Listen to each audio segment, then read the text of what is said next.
All right, so in this video, we're going to continue our discussion about the multivariable chain rule. And the example we'll start off with is z equals a function of x and y, where x is a function of u and v, and y is also a function of u and v. I'm going to add a square to that. Okay, so let's put together this diagram. So z is a function of x and y, and x is a function of u and v, and y is a function of u and v. Now, one of the first things that I hope jumps out at you is that we no longer are ending with a single result, meaning in the last couple examples, we always had just a single t that we would end with there, but now we could end with u or we could end with v.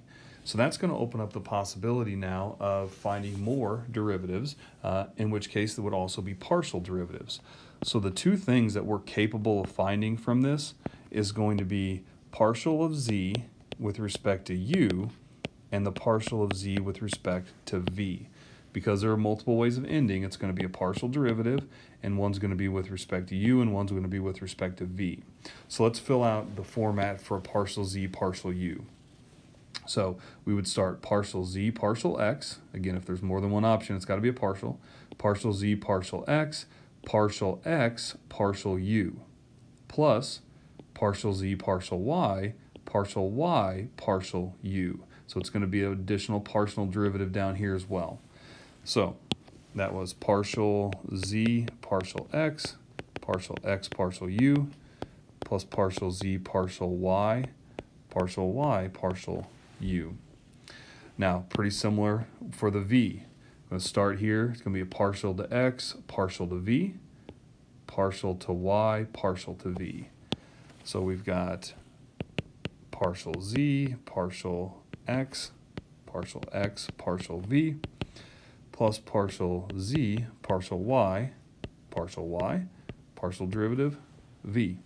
So once you get those formats set up, then it's really not too bad getting in there and actually doing it. So let me go ahead and start. Partial z, partial u. So I'm really just following this right here. So partial z, partial x. Partial derivative of this guy with respect to x would start us at 2x minus y, secant squared of x, and then times partial x, partial u. And that's just going to be a 1 over v in this case. And then we'll have plus. Now we'll have partial z, partial y, which is just going to actually be a negative tangent from that. And then we have partial y with respect to u. So that's going to give us a 2uv squared. So that's going to now be the partial z, partial u. We could move down then into the next one, partial z, partial v. Again, just following this blue stuff now. Partial z, partial x gives us 2x minus y secant squared x. But now it's going to be multiplied by the partial of x with respect to v. And I don't know that I formally mentioned this, but because we are ending with multiple variables, we have multiple avenues to get there. That's why it's a partial derivative. And if you look carefully at these functions, you can clearly see they are partial derivatives in finding them.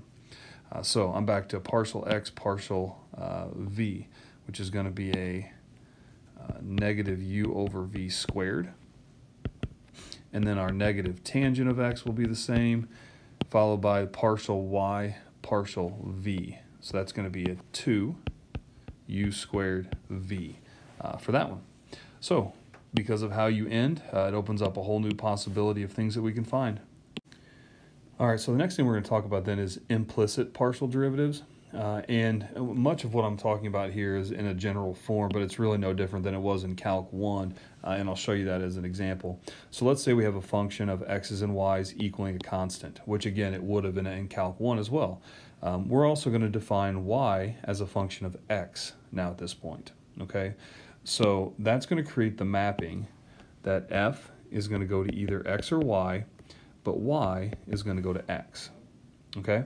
So to get this set up, I'm just going to run through a basic calculation like I did in the past video. I'm going to take partial of f with respect to x because there's multiple pathways. There's it's got to be a partial derivative, but then it stops. So then I'll do plus partial f partial y, and then since there's a single line coming out of the y, it's going to be a dy dx. So this part right here has been defined as this. And that's going to then equal the derivative of a constant, which is 0. And then, if my goal is to find dy dx, all I need to do is solve this thing for dy dx.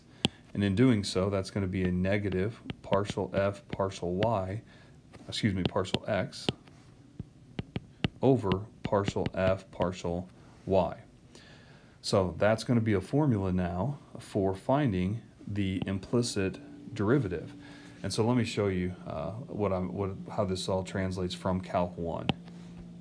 So let's suppose we're given xy plus y squared equals 7. And using our Calc 1 techniques, I'm going to take this thing and I'm going to ddx it. When it comes to this derivative right here, derivative of the first would be 1 times the second, plus derivative of the second back times the first. Well, that derivative of the second was the dy dx. Then we have a plus 2y. Derivative of the inside would be a dy dx equals 0. And when you actually solve this thing for dy dx, you get a negative y over x plus 2y. Now, if we follow our formula from above, we can see that f of xy would be our xy plus y squared. Then our dy dx is going to be partial of f with respect to x. So partial of f with respect to x is just going to give us a y out of this. And we also know that it's going to need to be negative, so I'll put a negative there. And then finally, the partial of f with respect to y. So partial of f with respect to y, that would give us an x plus 2y. So x plus 2y. So the results being the same does in fact hopefully convince you that what we did up here in generality was in fact the same thing that you did in Calc 1. Okay, so let's now expand upon this a little bit here. I'll move this up. And now let's go ahead and say let f of xyz equal a constant where z is going to be a function of both x and y. So now the mapping looks like this.